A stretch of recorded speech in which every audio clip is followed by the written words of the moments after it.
Good morning बच्चों, पीपीजीएन academy में आपका फिर से एक बार स्वागत है। और मैं आप लोगों को बताऊंगी कि हमारी एकेडमी यूट्यूब पर सैनिक नवोदय मिलिट्री की तैयारी के जो वीडियोस हैं वो डाल रही है और आप फ्री में इन वीडियोस को देखकर अपनी स्टडी कंटिन्यू कर सकते हैं, अपनी तैयारी कर सकते हैं। हमारे साथ में जुड़ने का शुक्रिया। और मैं कहना चाहूँगी कि आप सभी लोग हमारे चैनल को सब्सक्राइब करें, लाइक करें और शेयर करें। तो चलते हैं हमारी हिंदी की क्लास में। हमारा टॉपिक चल रहा था प्रत्यय। उसमें हमने प्रत्यय की परिभाषा करते हुए प्रत्यय के भेदों के बारे में जाना था, जैसे कि दो भेद हैं इसके, कृत प्रत्यय और त्वदित प्रत्यय। ठीक है, कृत प्रत्यय के भेद हमने कर लिए थे और त्वदित प्रत्यय के हमने 4 भेद किए थे उस दिन। 4 भेदों में पहला था कृतवाचक त्वदित प्रत्यय, दूसरा था भाववाचक त्वदित प्रत्यय, तीसरा था संबंधवाचक त्वदित प्रत्यय और चौथा था अपत्यवाचक त्वदित प्रत्यय। अगला है 5वां ऊंता यानी कि लघुतावाचक त्वदित प्रत्यय, जिसमें कि मैंने आपको बताया भी था कि वो प्रत्यय जो कि किसी संज्ञा, सर्वनाम व विशेषण के साथ में लगकर उन्हीं के लघुता सूचक अर्थ का बोध कराते हैं, वो ऊंतावाचक त्वदित प्रत्यय कहलाते हैं। जैसे कि देखिए इसमें कौन सा प्रत्यय आएगा, इसमें आएगा इया। ठीक है, तो डिब्बा धन इया बन गया डिबिया। खाट धन इया बन गया खटिया। ठीक है, लघुता सूचक शब्दों का जो बोध करवाएंगे। ठीक है, इसी तरीके से देखिए लोटा धन इया लुटिया, आम धन इया अमिया, चोटी धन इया चुटिया। तो देखिए सबसे पहले 5वां भेद है, हम प्रत्यय में कर रहे हैं त्वदित प्रत्यय और 5वां त्वदित प्रत्यय है हमारा ऊंता। ऊंता कोष्टक में लिख लीजिए आप लघुता। ठीक है ना, क्या अर्थ हुआ ऊंता का? लघुता। तो लघुतावाचक त्वदित प्रत्यय, वे प्रत्यय जो किसी संज्ञा, सर्वनाम व विशेषण के साथ जुड़कर या लगकर, विशेषण के साथ जुड़कर लघुता सूचक, लघुतावाचक शब्द का अर्थ का बोध कराते हैं, लगकर उन्हीं के लघुता सूचक अर्थ का बोध कराते हैं, लघुता सूचक अर्थ का बोध कराते हैं, वे बोध कराते हैं, वे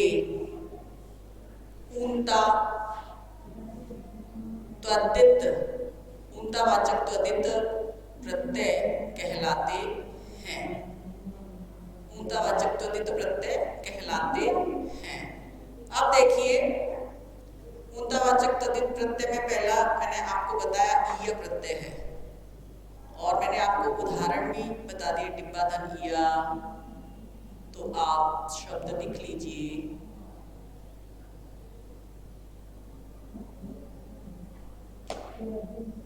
डिबिया है, अम्बिया है,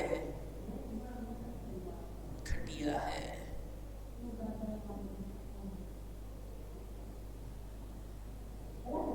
दूसरा प्रत्यय है इसमें ई।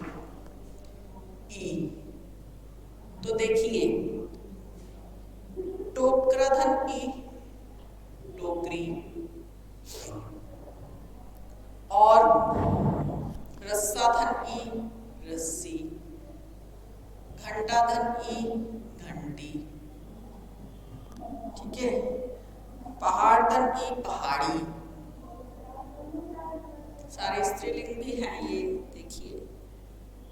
थाल धन ई थाली, टोप धन ई टोपी।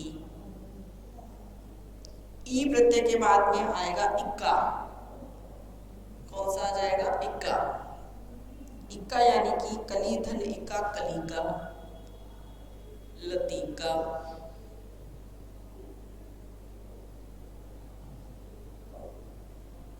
और पत्रिका। उसके बाद में आ जाएगा ओला, तो बन जाएगा खटोला, मंझूला या सपोला, संपोला, मंझूला। ओला के बाद में आएगा डा या डी,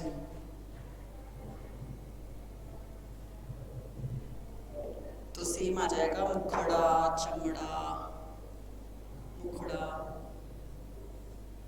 चमड़ा, और या फिर पंखुड़ी, अंतड़ी,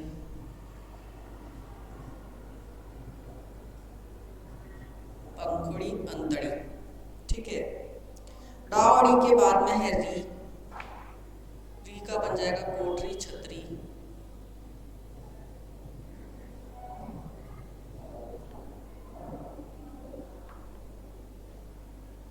कोठरी, छतरी। और री के बाद में बन जाएगा, देखिए,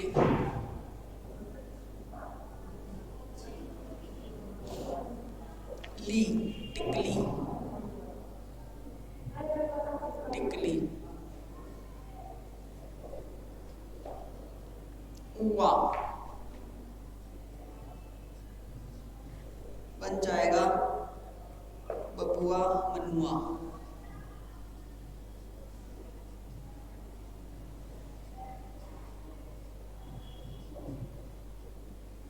तो ये है हमारे पूर्णता या लघुता वाचक द्वंद्वित प्रत्यय। उसके बाद में है छठा स्त्री बोधक द्वंद्वित प्रत्यय।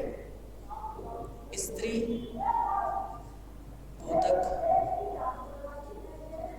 द्वंद्वित प्रत्यय। ये वे प्रत्यय होते हैं जो किसी संज्ञा, सर्वनाम, विशेषण के साथ में जुड़कर स्त्रीवाचक स्त्रीलिंग शब्द का बोध कराते हैं और स्त्री बोधक द्वंद्वित प्रत्यय कहलाते हैं। तो वे प्रत्यय जो किसी पुल्लिंग संज्ञा शब्दों के साथ में,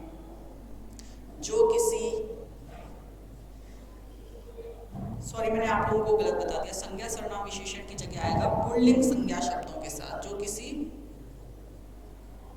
पुल्लिंग संज्ञा शब्दों के साथ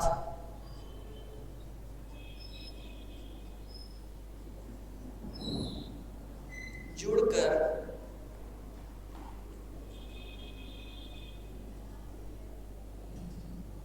स्त्रीलिंग शब्द का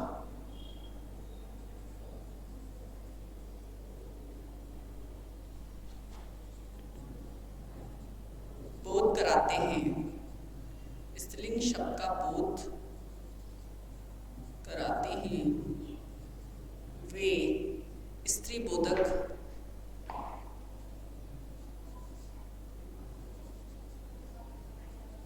द्वंद्वित प्रत्यय कहलाते हैं।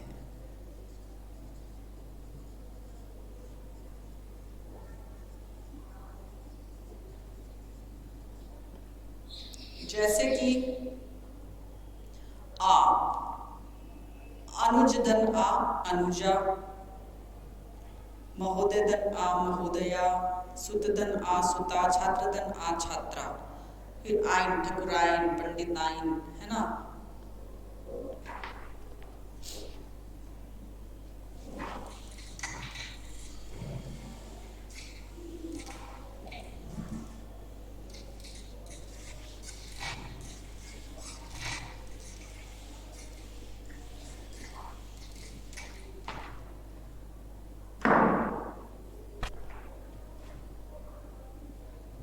के होंठ कर लो, आइन के कर लो, आनी के कर लो। थोड़ा सा हम और इनी,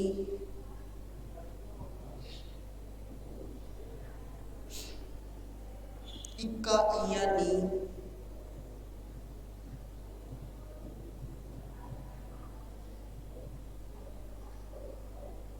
तो देखो आ के तो हो गए अनुजा, छात्रा, सूता। आइन के ठकुराइन, मुंशियाइन।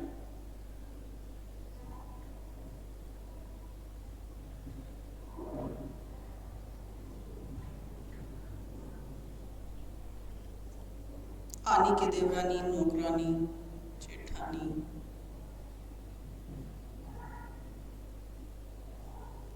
इनके हो जाएंगे मालिन, धोबिन, चमारिन।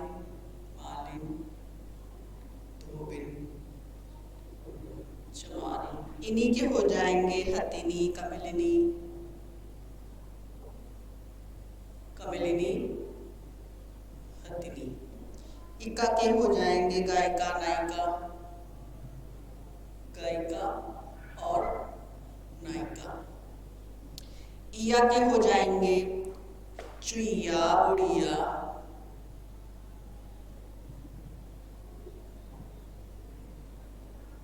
बुढ़िया। और नी के हो जाएंगे मोरनी, शेरनी, जाटनी।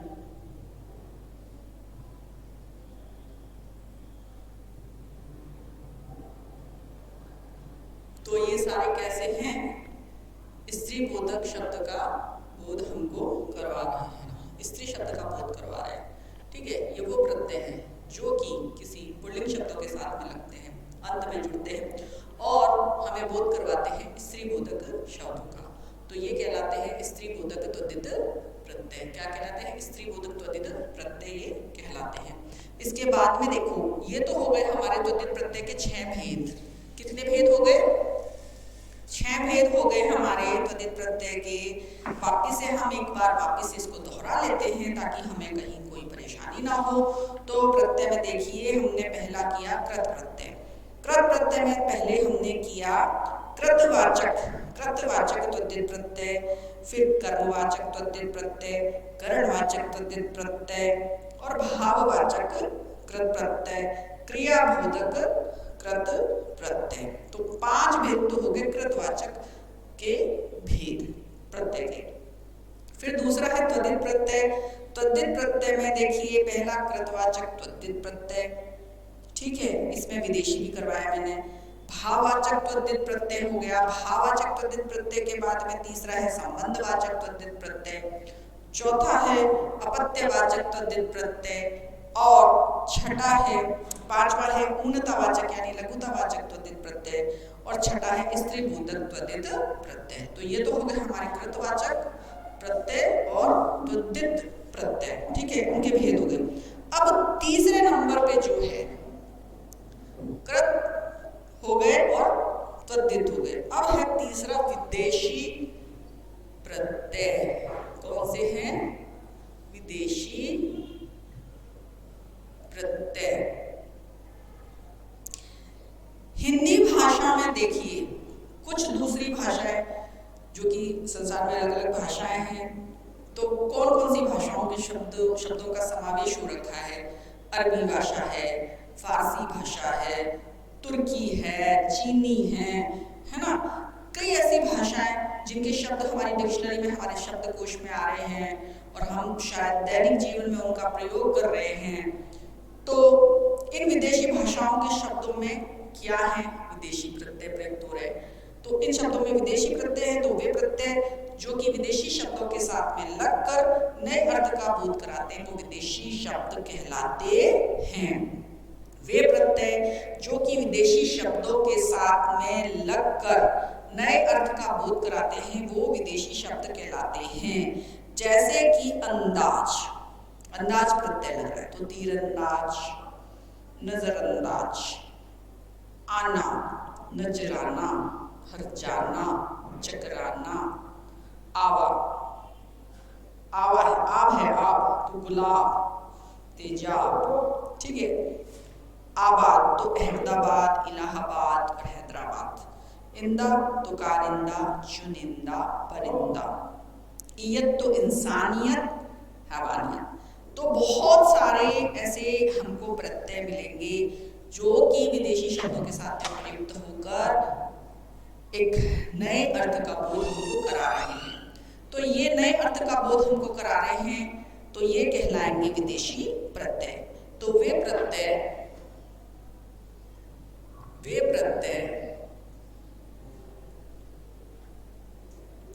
जो विदेशी शब्दों के साथ लगकर, जो विदेशी शब्दों के साथ लगकर नए अर्थ का बोध कराते हैं, नए अर्थ का बोध कराते हैं, वे कहलाते हैं विदेशी शब्द।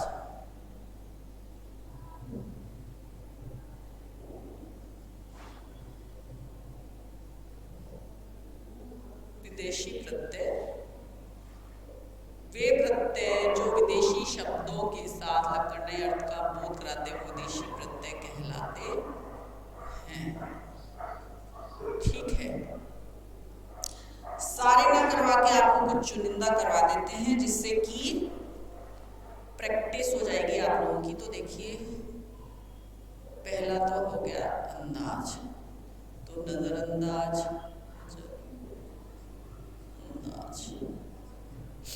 और दूसरा आपको बताया था तीरंदाज।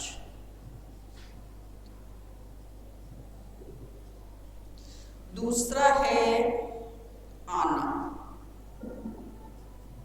तो बन गया नजराना, ठीक है, और हट जाना। तीसरा प्रत्यय है आप, गुलाब, तेजाब। चौथा है आबाद, आबाद है तो बन जाएगा अहमदाबाद, हैदराबाद, अहमदाबाद, नगरों के ही नाम है ये।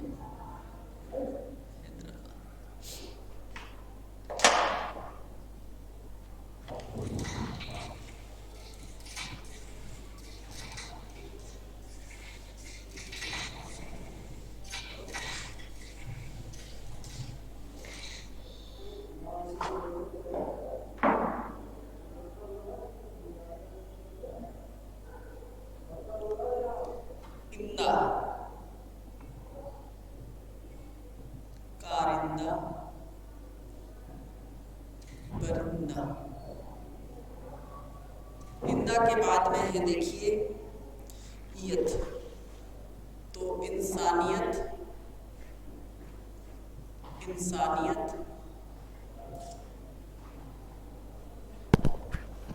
और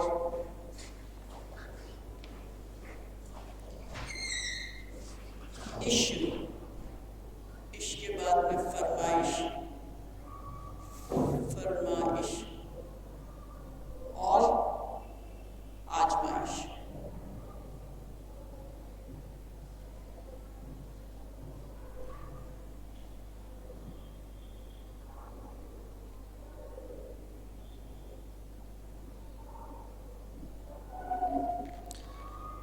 इश्क के बाद में इन, शौकीन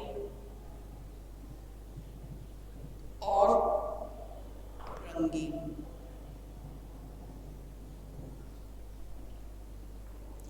कार, जानकार।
तो देखिए इंदा, ईयत, ईश, ईन और ईश और ईन के बाद में देखिए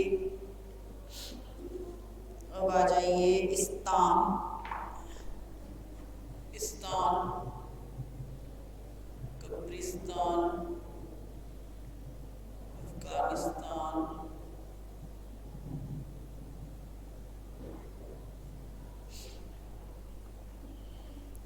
और जानकार, बच्चीकार,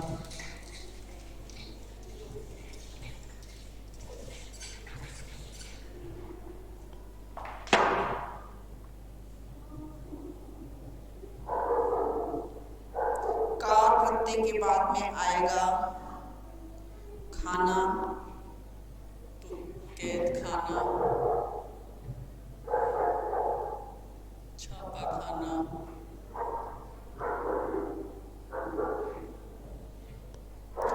खाना के बाद में खोर, एकल खोर, गोताखोर, गोताखोर, एकल खोर, खोर के बाद में आ जाएगा कर, तो बाजीगर, कारीगर,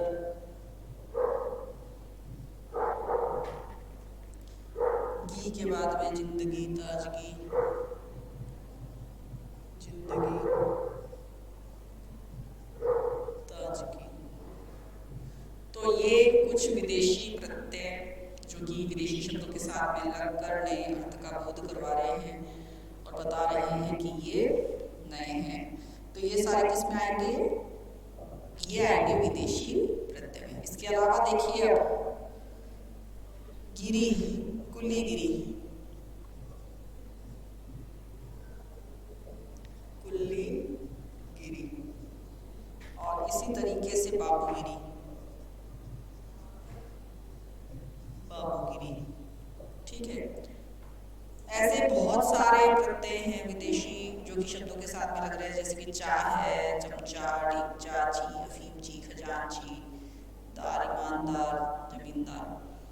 अब कुछ जैसे कि इनके भी कुछ नियम होते हैं, ज़्यादा डीप में जाके तो आपको नहीं समझाऊंगी, बस कुछ बता दूंगी। जैसे कि कुछ शब्द ऐसे होते हैं, कुछ ऐसे शब्द होते हैं जिनमें पीछे यह प्रत्यय लगा हुआ है, तो यह प्रत्यय के बाद में अगर हम ता लगा देंगे तो वो क्या होगा, उस शब्द का जो सौंदर्य है वो खत्म हो जाएगा, उस शब्द का जो अर्थ है, ठीक है, वो वर्तनी क्या हो जाएगी, वर्तनी हो जाएगी अशुद्ध। ठीक है ना, जैसे कि सौंदर्य शब्द है तो इसमें यह प्रत्यय लगा हुआ है, यह प्रत्यय जो है इसमें लगा हुआ है। अगर हम इसमें देखिए यहाँ पे ता लगा देंगे, सौंदर्यता, तो ये जो है वर्तनी क्या हो गई, ये हो गई अशुद्ध। ठीक है ना, तो इसलिए कभी भी सौंदर्यता नहीं होता है, सौंदर्य शब्द होता है, माधुर्य शब्द होता है ना, सौंदर्यता शब्द नहीं होता, सौंदर्य शब्द होता है और माधुर्य शब्द होता है। इसी तरीके से देखिए कई करण वाले प्रत्यय हैं, जैसे पीछे करण प्रत्यय लग रहा है शब्दों के पीछे, तो उससे पहले क्या होगा, ई प्रत्यय और लगेगा जो करण वाले हैं। ये तो आपके देखो य के बाद में ता नहीं लगाना है, ये तो ये हो गया, य के बाद में ता नहीं लगाना है, ठीक है, य के बाद में। और एक हो गया करण के पहले, करण के पहले करण प्रत्यय है तो उसमें जो है ई लगेगा, ई प्रत्यय उसमें लगेगा ही लगेगा। कुछ ऐसे शब्द हैं, ठीक है, कुछ ऐसे शब्द हैं जिसमें कि करण वाले, तो करण प्रत्यय लगने के पूर्व ई प्रत्यय जरूर लगेगा। अब वो कौन से शब्द हैं वो पहले मैं बता भी चुकी हूँ आपको, जैसे कि शुद्धिकरण है, शुद्धिकरण है, शुद्ध धन ई, शुद्ध यहाँ पे लिख लो, शुद्धिकरण है ना, शुद्धिकरण है ये, शुद्धिकरण इस तरीके से लिखा जाता है। ठीक है, शुद्ध धन, इसका विच्छेद करेंगे हम, शुद्ध धन ई धनकरण है ना, तब ये शुद्धिकरण बन रहा है। ठीक है, इसी तरीके से देखो वृद्धिकरण, एक और देख लो वृद्धिकरण, तो वृद्धि धन ई, वृद्धि धन ई धन करण, ठीक है, वृद्धि धन ई धन करण। इसी तरीके से मूल शब्द के अंतिम वर्ण के स्वर में ह्रस्वीकरण, ह्रस्वीकरण होता है। लघु और ह्रस्व आपने सुना होगा, छोटे और बड़े, है ना। जैसे कि लड़कपन है तो लड़का धनपन, है ना। तो मूल शब्द का जो अंतिम वर्ण है तो वो स्वर में क्या हो जाएगा, ह्रस्वीकरण हो जाएगा। लड़का धनपन, लड़कपन, लड़का धनपन। अब देखो यहाँ पे स्वर है, स्वर है ना, तो यहाँ पे क्या होगा, लड़कापन नहीं लिखा जाएगा, यहाँ पे क्या लिखा जाएगा, लड़कपन। ये लड़कपन किस लिए लिखा जा रहा है, क्योंकि नियम है, नियम के तहत क्या बात कही जा रही है कि स्वर है, ठीक है, अंतिम जो है वो स्वर है और स्वर के बाद में पन प्रत्यय लग रहा है, तो यहाँ पर जब ये पूरा जोड़ के बनेगा शब्द तो लड़कापन नहीं होगा, बल्कि वो जो दीर्घ है, ये जो दीर्घ स्वर है, दीर्घ स्वर का क्या बन जाएगा, लघु स्वर बन जाएगा, छोटा बन जाएगा उसका, ठीक है। इसी तरीके से देखिए मूल शब्द के तीनों वर्णों के स्वरों में ह्रस्वीकरण, जैसे मूल शब्द के 3 वर्ण हैं, जैसे कि रानी धनवास, है ना, रानी धनवास, तो रानी धनवास क्या बनना चाहिए शब्द, ये यूं ही लिखा जाना चाहिए रानीवास। अगर देखा जाए, अगर हम प्रत्यय जोड़ के बना रहे हैं, लेकिन लिखा ऐसे नहीं जाता है, लिखा कैसे जाता है, रनिवास, रनिवास। तो रनिवास क्या होगा, ये नियम के तहत ये शब्द बन रहा है। देखिए मूल शब्द के दोनों वर्णों के स्वरों में, मूल शब्द के दोनों वर्णों के स्वरों में क्या होगा, ह्रस्वीकरण हो जाएगा। रानी का तो बन गया, देखो छोटी बन गया ना, बड़ी की जगह क्या हो गया, छोटी आ गया, इधर आ गया ना, रनिवास, ठीक है। इसी तरीके से देखो छाता धन री, छाता धन री, तो छातारी होना चाहिए ना। अगर हम देखें, अगर शुद्ध अगर देखें तो अगर प्रत्यय जुड़ के शब्द बन रहा है तो छातारी बनना चाहिए, लेकिन छतरी बनता है, ये गलत है, ये गलत है। यहाँ पे क्या बनेगा, छतरी। तो छतरी किस नियम के तहत बन रहा है, इसी नियम के तहत बन रहा है कि आ का बन गया अ, यानी बड़े का, दीर्घ का क्या बन गया, ह्रस्व बन गया, ता का त हो गया, ठीक है, और री ऐसे के ऐसे ही लगा है। इसी तरीके से देखो और नियम क्या कह रहा है कि कई शब्दों में 2 प्रत्यय लगने से भी वर्तनी अशुद्ध हो जाती है। कई बार 2 शब्द जुड़ जाते हैं तो उस वजह से भी वर्तनी जब लिखते हैं उस शब्द को तो वो शुद्ध नहीं लिखा जाता है। अब जैसे पूज्य शब्द है पूजनीय, ठीक है, अगर देखा जाए पूज्य धन, हम इसको ऐसे ही लिख रहे हैं पूज्य धननीय, तो यहाँ पे ज और य जो ये साथ में लिखा गया है, ये यहाँ पे केवल क्या रह जाता है, एक ही रह जाता है, ज रह जाता है, न हट जाता है। तो क्या हुआ, ये शुद्ध नहीं, मतलब जो इसका जो पूरा अगर देखें तो ये यूं लिखा जाना चाहिए। और शायद हम में से कई बच्चे जो हैं, कई लोग जो हैं वो इसी तरीके से लिखते भी होंगे, जो कि पूरी तरीके से एक नियम के तहत अशुद्ध है। और इसमें यही बताया गया है कि निम्न शब्दों में भी 2 प्रत्यय लगने से, कितने, 2 प्रत्यय लगने से वर्तनी क्या हो जाती है, अशुद्ध हो जाती है। 2 प्रत्यय यहाँ पर कैसे लग रहे हैं, देखो पूजा है वैसे तो शब्द, ठीक है, पूजा, ना धन ईय, ठीक है। अगर देखें, ठीक है, इसको और इसको जोड़े तो पूजना, अगर देखा जाए तो पूजाना, ठीक है, और पूजाना ये, तो जब हम इसको लिखेंगे तो पूरा शब्द लिखा जाएगा वो ऐसे लिखा जाएगा पूजनीय, है ना। लेकिन नियम के तहत 2 प्रत्यय हैं तो 2 प्रत्यय लगने से क्या हो गया, अशुद्ध हो गया, क्या हो गया, पूजनीय, ठीक है। तो ये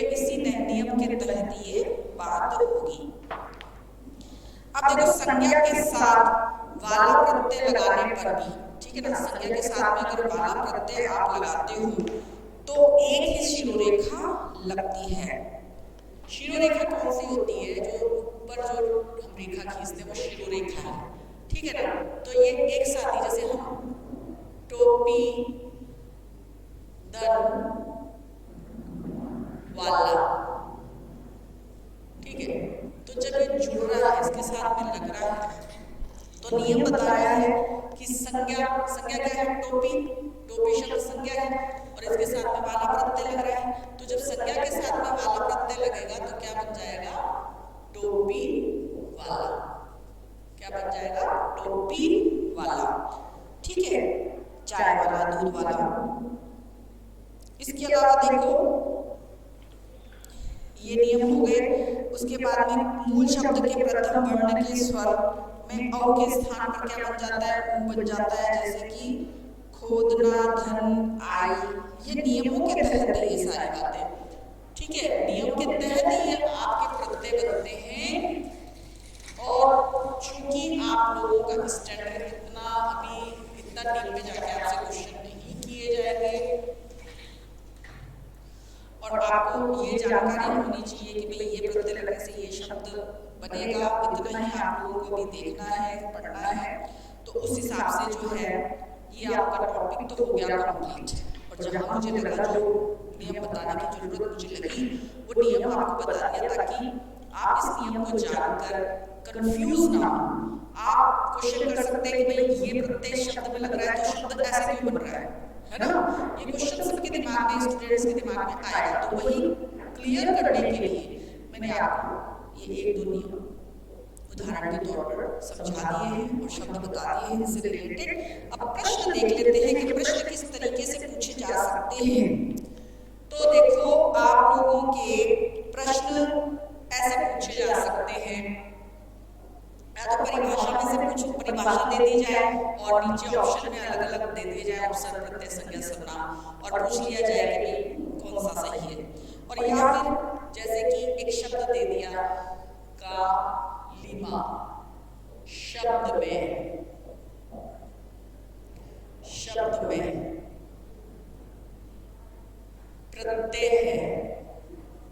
प्रत्यय है। अब एक ऑप्शन दे दिया, दूसरा दे दिया, तीसरा दे दिया और चौथा दे दिया। एक में दे दिया माँ और एक में दे दिया इमा, एक में दे दिया आप और एक में दे दिया लिमा। अब ये तो हमने कहीं नहीं पढ़ा है, ये तो अभी मैंने आपको प्रत्यय करवाया तो ये तो आया ही नहीं है, ठीक है। अब आप देखो, शब्द का तोड़ करो, विच्छेद कर दो। काली धन माँ है क्या? करवाया था क्या? कालिमा, अगर ऐसे करेंगे तो ये यूं होना चाहिए, ठीक है। शब्द में छोटी की मात्रा लगी हुई है, ठीक है। तो क्या होगा? काला धन ईमा, तो बन गया काली माँ। तो ये वाला हमारा सही है, ठीक है। ये वाला हमारा सही है, सही जवाब हमारा होगा। उसके बाद में देखिए एक और प्रश्न देखिए आप लोग, पुराण शब्द में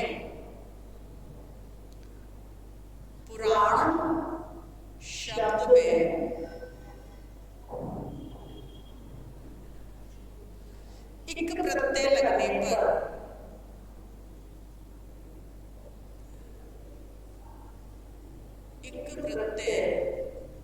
लगने पर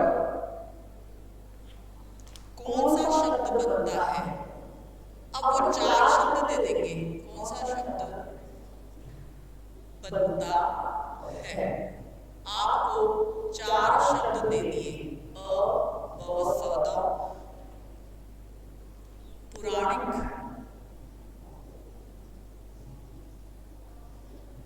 ब में दे दिया आपको पुराणिक, एक में बड़े की मात्रा, एक में छोटे की मात्रा, एक में छोटा हो एक में बड़ा हो।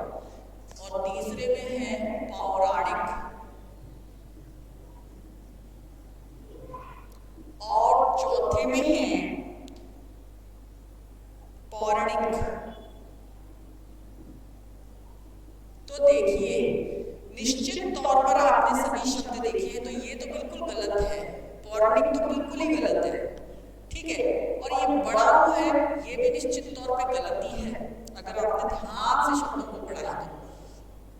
अब एक प्रत्यय जुड़ रहा है, शब्द एग्जैक्ट जो है पुराण, धन, एक, और शब्द बनता है क्या, पौराणिक। क्या बनता है, पौराणिक। ये गलत है, ठीक है ना। तो शब्द क्या हो गया, पौराणिक।